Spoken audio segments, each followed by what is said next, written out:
greet you all in the matchless name of our Lord and Savior Jesus Christ.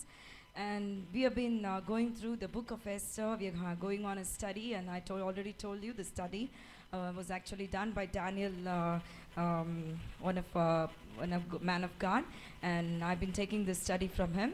And now we are coming to the story of Esther, part 5, and that is Esther chapter 3, verses 10 to 10, and goes on to chapter 5, verse 15, and we'll be finishing with chapter 5, verse 14. Okay, now today what you're going to see is persecution of Mordecai and Jews and coming before the king, how they're coming before the king, and what's going on we're going to see today. Okay. So I wanted to take you back to our lessons that we left last week, that we were speaking about. We were speaking about Haman, and he was before the king. You know, he was so furious of Mordecai, and he came to the king so cunningly he was standing over there and he's saying, "Oh king, we have a serious problem in our kingdom." And he further goes on to say, "Oh king, we have a sect of people in our kingdom, and they are a different people, and they don't heed to the laws of Persia. And they have a sect, there are sect of people that their laws are very, very different. And this is the problem that is there in the kingdom," it says. And the Haman, he was so wise and, so very to say he was very perverse, and he went on and on. He didn't stop there. And he went on to say to the king, he was telling some solution for that too. And he said, let's destroy these people, because he knows very well that the king of Persia, they are very, very arrogant and strong towards the laws, and somebody doesn't abide by the law, they used to kill them. So he was strong to tell the king about it, saying, let us destroy these people. And he was talking about the genocide against the Jewish, that is, he wanted to kill all the Jews in the province of Persia, the Persian kingdom. So this is what was the solution that Haman was giving to the king Ahasuerus. And we have told you last week who this Haman was. He is a typology of Satan. So when we look at him, how he presents himself, I told you he was so very perverse. And he's very smoothly and cunningly, as he talks, he's supposed to go to the king and stand before the king and just say, what is the problem? But the solution is to come from the king. But he is the one who takes up the stand over there and say, let us do this. And so this actually, why he's doing is, he wants, he doesn't like the Jewish people, because he was told that Mordecai is a Jew. And so he had in his heart the desire to destroy them. So he wanted to, fulfill his desire, and that's why he kept on telling a solution for it. Now let's read Esther 3:10.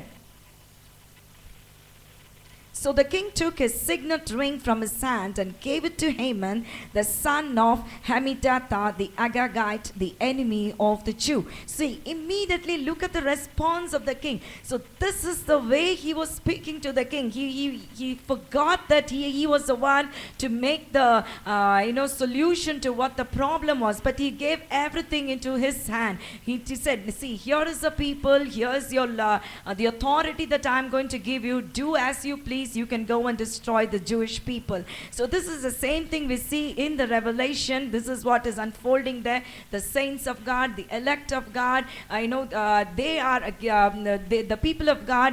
Satan is against them over here. So this is the same thing. And where did Satan get the authority? The Lord is allowing, he has given the authority to be against the people of God, or the elect, or the saint of God. So this is this book of Esther is prophetic, and it is talking about the end of the days. So it has some spiritual connotation in the story. So and next, as we go on to Esther 3:13 and 14.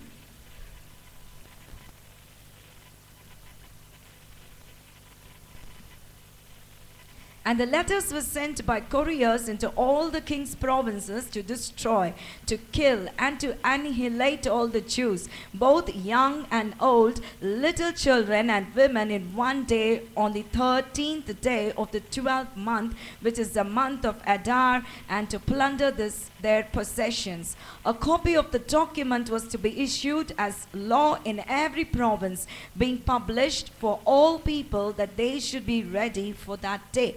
So see what all the preparations that are going on.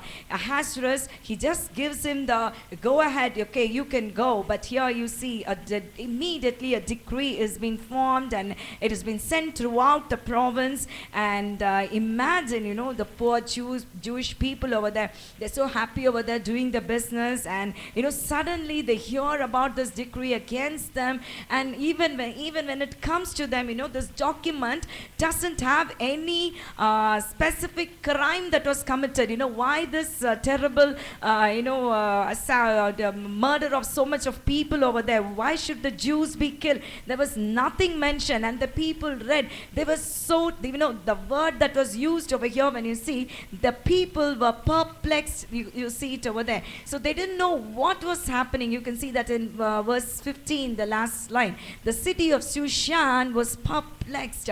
So they didn't know what was happening. Just out of the morning, they're just rising up and they hear everything. So there was no crime listed against them, and they were to die. So the day was set for them. So this is the same thing happening nowadays. We are in the days of persecution. The days of persecution has already started. It is begun in Iraq. You can see a lot of people, of the children of God, they've been persecuted. So this is a prophecy, and Christians, Jews, because of the faith in God and because of the faith, they are being persecuted. And let's move on to verse 4:1. Let's see what Mordecai, he is reacting to this. The people are perplexed, and now let's see what he is doing.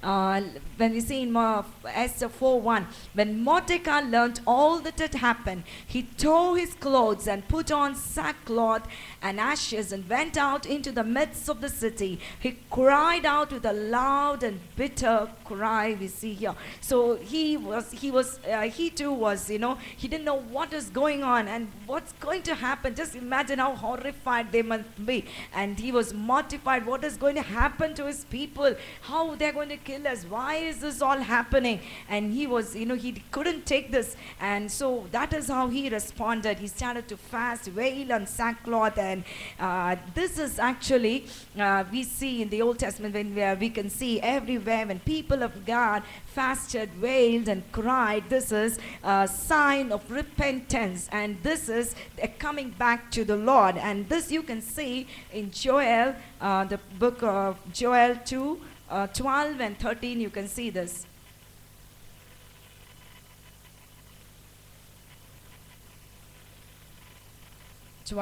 Verse 12 and 13.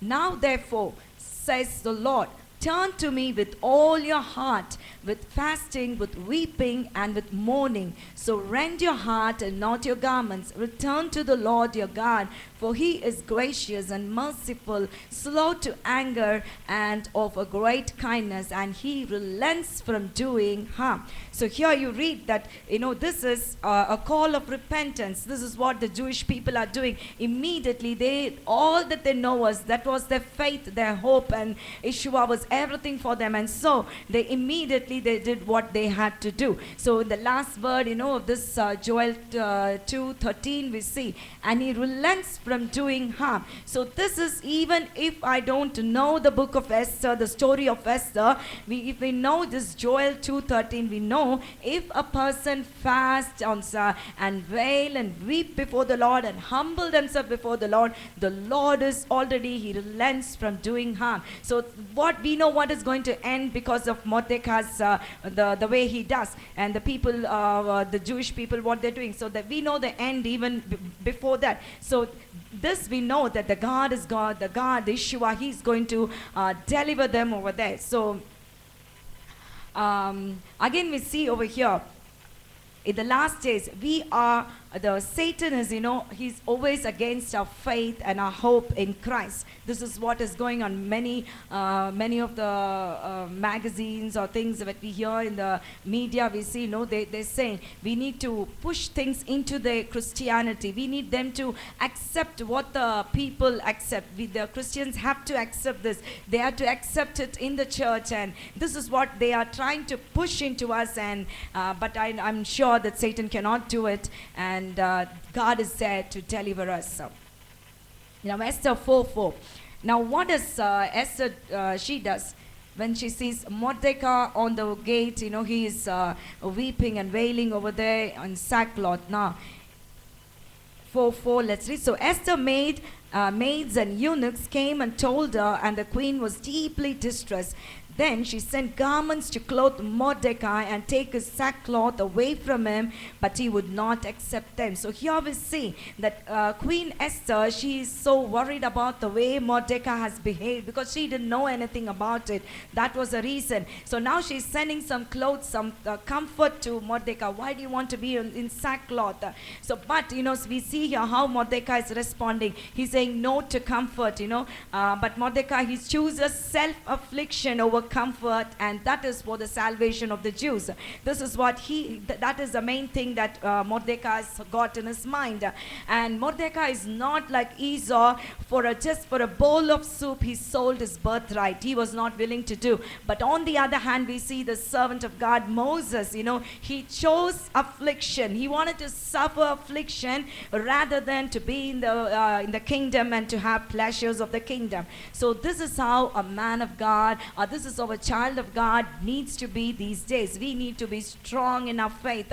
We need to stand for the Lord. We need to have zeal for his kingdom and God. So we need to be like Mordecai. Let's go on to Esther 5-8. Now let's read. You can read along with me. Now, so far we saw that now Mordecai is standing for what he is, and he wants some deliverance and salvation. So he is working out, and let's see what's happening. Then Esther called Hathach, one of the king's eunuchs, whom he had appointed to attend her, and she gave him a command concerning Mordecai to learn what and why this was. So Hathach went out to Mordecai in the city square that was in front of the king's gate. And Mordecai told him all that had happened to him, the sum of money that Haman had promised to pay into the king's treasuries to destroy the Jews. He also gave him a copy of the written decree for their destruction, which was given at Shushan, that he might show it to Esther and explain it to her, and that he might command her to go into the king to make supplication to him and plead before him for her people. So now you see Mordecai not only wails and he suffers out, but now he is giving a command to Esther the queen. She is the queen of such a great extent of the kingdom. But now Mordecai, he stands and he is giving Esther the command. Now you need to go to the king with regard to this decree that is against the Jewish people. So now she reads that, but Mordecai knows something. Why he's taking the stand against Esther is he knows the king is the only person in the kingdom who can do something. If they need salvation, he knows that king has the authority and he can do anything and everything. And if the people had to be saved, it is through the king. So now Esther 4:9, let's see. So that is why he's insisting on her to go to the king. So Hathach returned and told Esther the words of Mordecai. Then Esther spoke to Hathach and gave him a command for Mordecai. Now she gives a command. See, look. So now she is saying to Mordecai, see, if I go to the king, now let's read the 11, then it's so fascinating. All the king's servants and all the people of the king's provinces know that any man or woman who goes into the inner court to the king, who has not been called, he has but one law, put all to death, except the one to whom the king holds out the golden scepter, that he may live. Yet I myself have not been called to go into the king's these 30 days. Now she is responding in a very fascinating way. See, you want me to go, but I know that if I go, I will be killed. And don't you know, all the people in the kingdom know that they're not supposed to go unless and until they are being called. So this is the same way we see in a reality in our spiritual world. We cannot just go whenever we like. When we see in the tabernacle, we see we see the priests, they cannot go whenever they like before the most holy place. They need to consecrate themselves. The first thing is they need to be called. If every priest has their own turn, and when their turn comes, they need to consecrate themselves, and then they must go before the most holy place. Otherwise they will die over there. So this is the same thing that has been told in Esther in this chapter, that nobody can go to the king unless and until they are being called.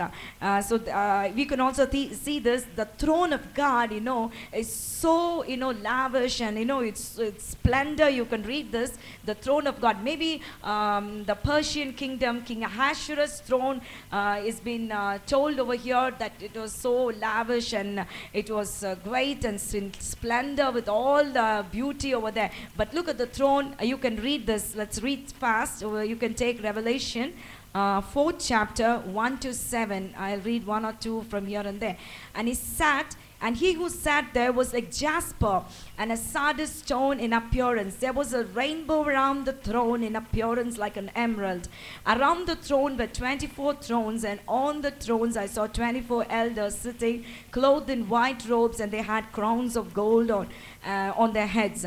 And as you go on, the lightning, thunder, and everything. The first living creature was like a lion. The second living creature like a calf. The third living creature had a face like a man. And the fourth living creature was like flying eagles. So, see, all this, the splendor of the throne of God has been mentioned over here. So this has a spiritual connection. So it's also familiar to us that nobody can go to the king unless and until we are being called. And it is so awesome. And let's go on to Esther chapter 4, 12 and 13.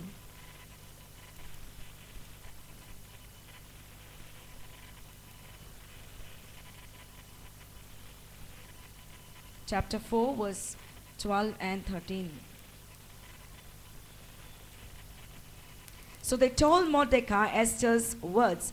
Then Mordecai told them to answer Esther, "Do not think in your heart that you will escape in the king's palace any more than all the other Jews." So here we see that he is telling her that you are the one who is going to be, he's coming back to Esther and he's giving a word to Esther saying, you're the one who is going to be deceived. Do you think that you can be saved if you're not going to speak on behalf of the Jews?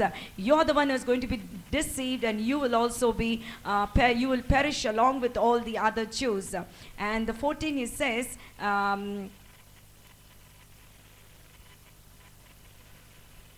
"For if you remain completely silent at this time, relief and deliverance will arise for the Jews from another place."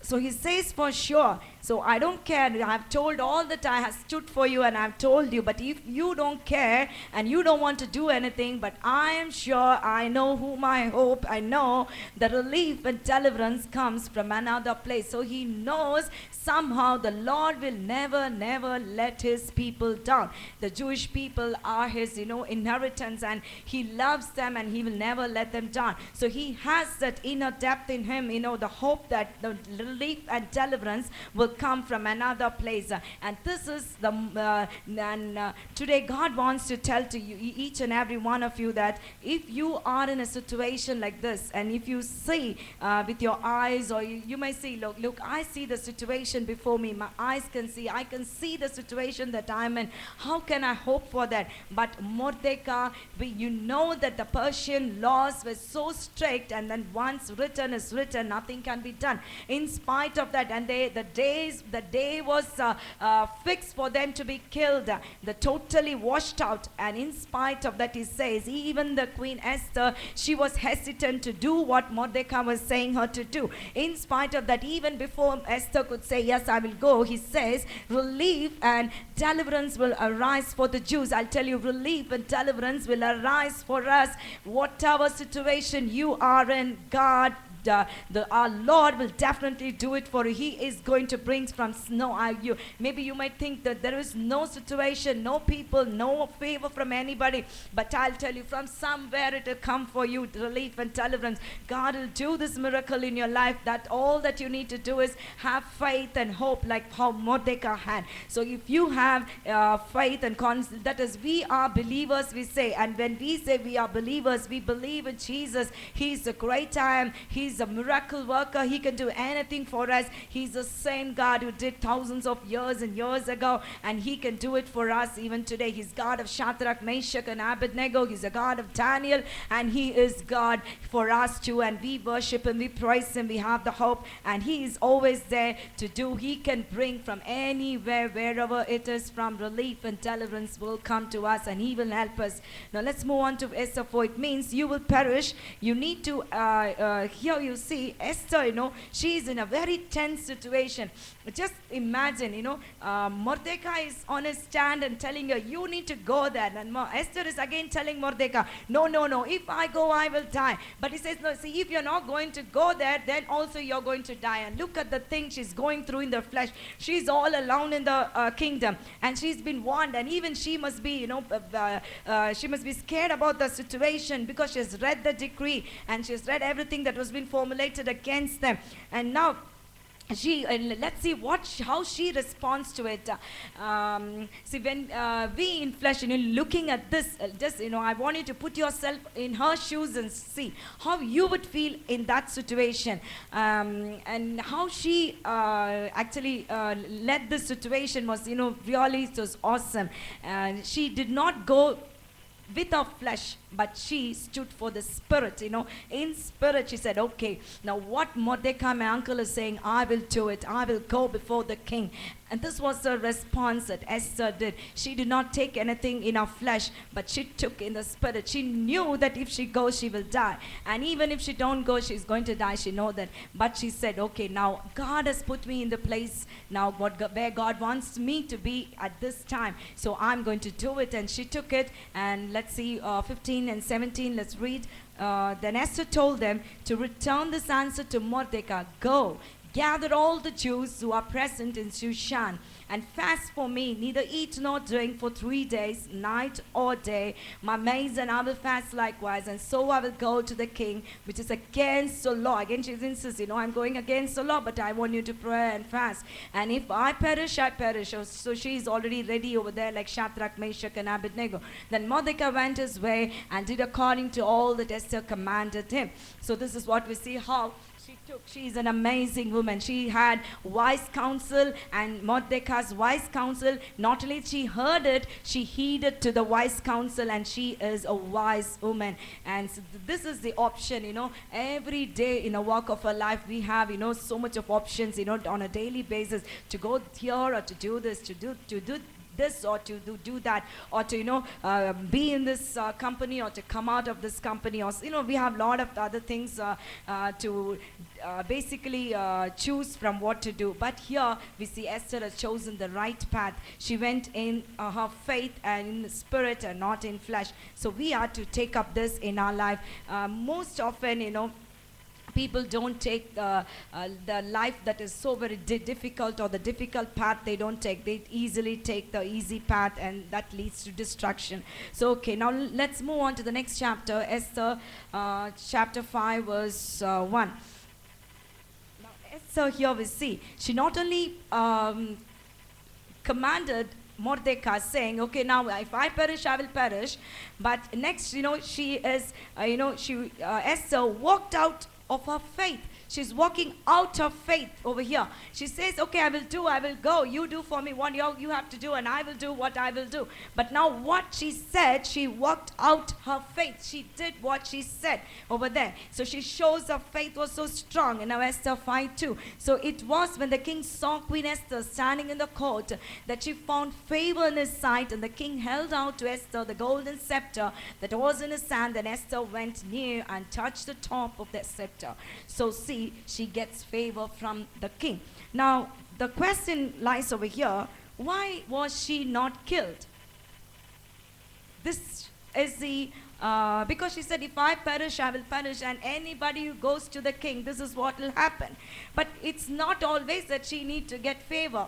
It depends. But how did she get this favor? Why did she get this favor? It is because she listened to the wise counsel of Mordecai. And you know why I'm insisting this is, there we saw Vashti, she did not heed to the king. Disobedience brings destruction. But here, she heeded to the wise counsel of Mordecai, and she had life over there. And she had favor from the king. So we need to hear the voice of God, obey his voice, whatever it might be. You know, here Esther's decision was very difficult. She knows she will perish if she go, but still she just walked out of faith. She said, okay, I will go. God is with me. And you know, some faith she developed and she went on. So this is what God is it's speaking to us. And we need to, in these days, we need to have this sort of faith in our life, because we are moving in these last days. We need to have zeal for God. We need to walk in faith. Now, as we move on, you know, we are moving on, and now we have come to chapter 5, and here we are gaining some evidence as we move on. You know, we are talking more about Mordecai and about his character. Characters we are studying over here. Now, here we see a pattern is starting to develop regarding this man Mordecai. In other words, there are some characteristics of Mordecai that absolutely resembles our Lord Jesus, or Yeshua you can call. So he and Mordecai and Jesus over here, you can see some parallels. The further we are going to enter into this, is more you're going to see in other chapters. Now, for example, one or two I will tell you. Mordecai, he says he was a Jew. It has been mentioned, because when Haman asked, why is this man not doing, reverencing me or bowing down to me? And so there in chapter 3, you can see he was a Jew. There you see. And the same way here, Jesus, he is a Jew. And I'm not telling that because Mordecai is a Jew. Any Jew it can be. But you can see on and on when we see, I'll tell you. He wouldn't bow to Haman because he is, I told you, a typology of Satan. I told you, Haman is a typology of Satan. The Jewish people are called the people of Mordecai. And he says he wants to go against the people of Mordecai, he says. And the same thing when you come to Jesus, you see here, he wouldn't bow down to Satan. He said, I'll give you everything, you just have to bow down to me. But Jesus said no. And the same way, Jewish people are called the people of Jesus. Just think about it, Jesus, when he was hanging on the cross, the lamb, he was hanging on the cross, and every one of us know that there was something written on top of him in 3 languages, that Hebrew, Greek and Latin. And you know what was written? Jesus, the King of the Jews. So he has people who is called by his name. The Jews are his people. And here you see Mordecai had people with him, the people of Mordecai, and the Jews are his people. And so there are a lot of things that we see here. So yet in the story we see that the Jews are called the people of Mordecai over here, and the Jews are his people. So these are the parallels that I want to just show you. And not only that, we are already seen in I think the second part of our study, we saw that Esther is parallel to the nation Israel. And so here we see Israel is considered always wise. The nation Israel is considered always wise because she listened to Yeshua's voice, or Jesus' voice, the commands and all the ordinances and everything. They are, so the Jewish people, they hold fast to all the commandments. Same way Esther was considered wise because she heeded to Mordecai.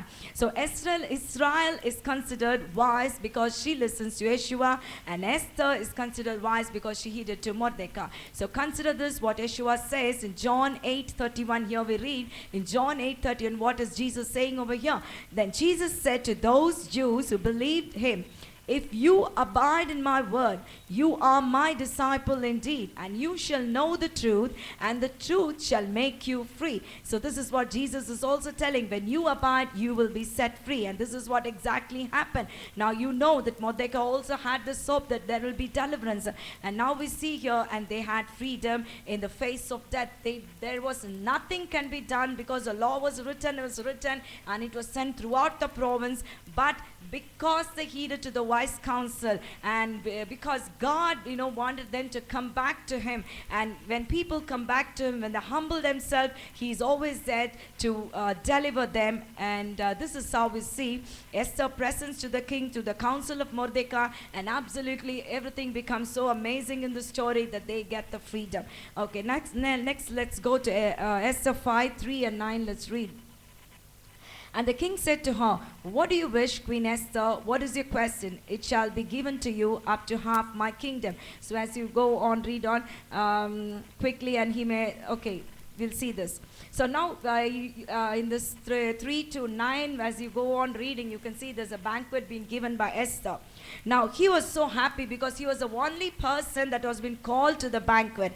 But when he just came out, of the banquet, and he comes near to the gate, now he sees Mordecai over there, and he's become so furious about that because he wanted worship. He wanted people to, bow down to him. But there he sees that he was not given that respect over there. Now Haman's all that he wants is worship and adoration. So the same way Satan, I told you he's a typology of Satan. He is Satan. So he also wants worship. Satan always wants people to tremble before him, and same as Haman. So devil, he was filled with rage and indignation, and because Jesus did not worship him. So this is the same thing we see over here. And Revelation 2:17 we see Mordecai puts it, as he's so joyfully coming out of the king's banquet, the queen's banquet over there for him. When he comes out so joyfully, there is Haman just standing over there, and he dampers all the joy of Haman. So if you want to do such thing to devil, all that you need to do is stand with the Lord and stand for the Lord and have the zeal for Jesus. And this is the only thing the devil will be furious about you, and he doesn't like this at all. This is a simple thing that was going on throughout the story of Esther, that the people of God are being persecuted by the devil. So Esther 5, and Haman calls his friends, and now here, because he's been furious over there and nothing happens to him, though the king and the queen is on his side, but what he wanted, his desire is, he want everybody to bow down to him. Now let's see what he's saying. He wants to do something about this. Nevertheless, Haman restrained himself and went home, and he sent and called for his friends and his wife Zeresh. Now here we see another character coming in, his wife. And now you see here, he's calling his friend. Who his friends must be? Those who exalt him, those who love him, they bow down to him. These are the one he calls. Satan is same thing. He's having a people around him always who exalt him, who esteem him. And this is how Satan also he does. Now Esther 5:11, when we 5:11. Then Haman told them of his great riches, the multitude of his children, all the ways in which he tells a lot of things about himself. See, I have so much, but why is this happening? This is actually his cry towards his friends and to his wife.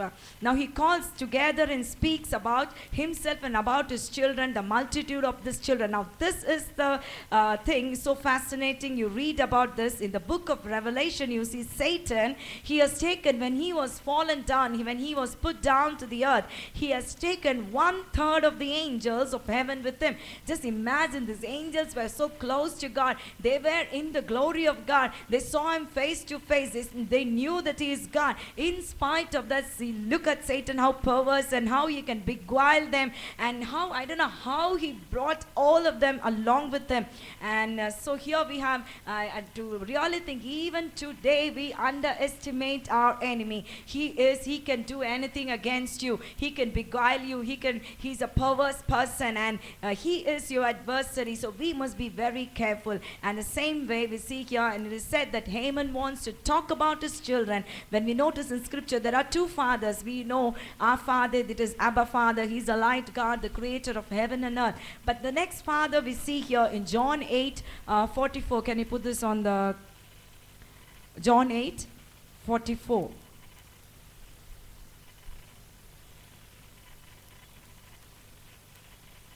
You see here another father that Jesus is speaking to. Who is this another father? Okay, you are of your father's the devil, and the desires of your father you want to do. He was a murderer from the beginning and does not stand in the truth, because there is no truth in him. When he speaks a lie, he speaks from his own resources, for he is a liar and the father of it. So here you see about another father. So that is what Haman is telling, my children, look at me. He calls, here, he's just building himself up. He's lifting himself up and is telling all the people who esteem him over there. He's calling everybody, look at my plight. I have such and such. I am so esteemed in this kingdom. But look what is happening to me. I have so much of children. He says, look at my riches, look at my glory, look at my splendor, my power, look at all my children. So, all this is Satan is speaking. You can also see this in Ezekiel 28:13. Let's see Ezekiel 28:13. It is about the Satan, how he's boasting about himself, who he is. Ezekiel 28:13. Yes. You were in Eden, the garden of God. Very precious stone was your covering. The sardius, topaz, diamond, beryl, onyx, jasper, sapphire, turquoise, and emerald, and gold. The workmanship of your timbrels and pipe was prepared for you on the day you were created. So this is, see, look at my splendor, look at my glory, he says. Now same Ezekiel 28:16. Can you put it on? 28:16. Yes, by the abundance of your trading, you became filled with violence within, and you sinned.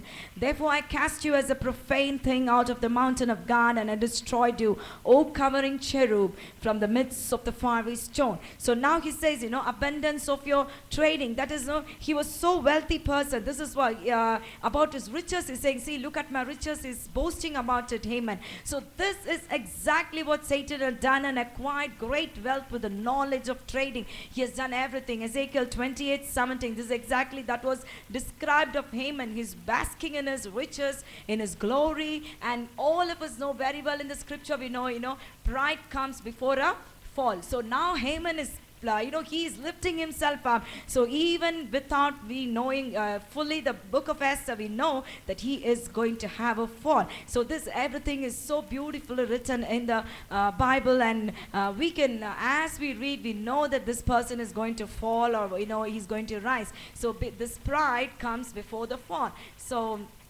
now Esther, let's see, and 5:12. Again, the very existence of Mordecai is repulsive to Haman. He could not stand it, So this is the same scenario that I told you between Satan and Yeshua, I told you. So it is so beautifully written over here that he couldn't stand in 5:12. And next we move on to Esther 5:14.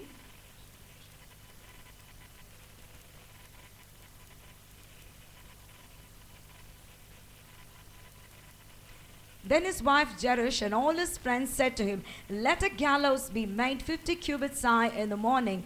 Suggest to the king that Mordecai be hanged on it.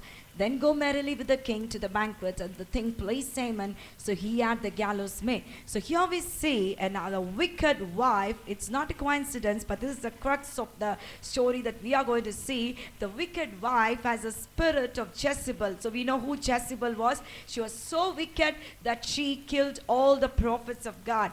And not only that, she was stirring up her husband, to do evil. That is who her husband was Ahab.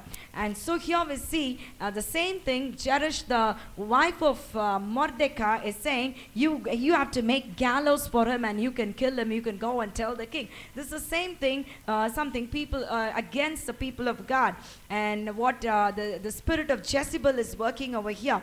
So this was the advice given by Zeresh, to plan to kill the godly. This brings joy to Haman, because see, he had greater joy, greater glory, and everything in the kingdom. But the very joy that was taken away is by whom it was taken away is by Mordecai, the man of God. So the devil he cannot stand a person who is walking with God. So that you must be very careful against his devices. So devil is always, he's moving around us, and he just want to devour us. So we need to be very careful, as him and Satan is also moving around us. So we need to be very, very careful against his schemes.